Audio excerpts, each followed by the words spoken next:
Samantala, tinatalakay na sa plenaryo ng Senado ang panukalang itaas ang mandatory age retirement ng mga pulis. Balitang hatid ni Mean Corvera. Mean.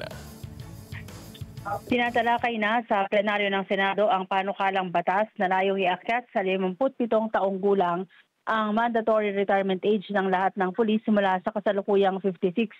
Sa Senate Bill number 2926 na inendorso ni Senador Ronald Bato de la Rosa, magre-retiro ang mga officer at non-officer sa Philippine National Police kapag sumapit sa edad na 57. Pero ang may mga ranggong Brigadier General, Major General at Lieutenant General ay maaring payagan na ma-extend ng serbisyo ng hindi higit sa isang taon.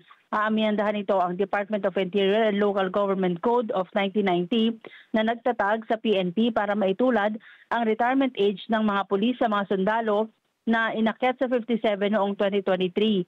Sa report ng Committee on Public Order, nakita ang Philippine National Police na hindi maaring maunang magretiro ang mga pulis sa mga militar at dapat sabay ang retirement age na nanumpari pagtatanggol at poprotektahan ng soberenya, kaayusan at kapayapaan ng mga komunidad.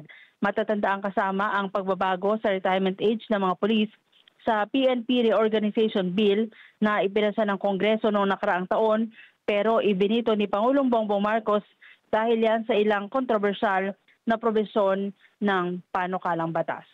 Mean Corvera para sa Mata ng Agila, matatag, matapang, matapak.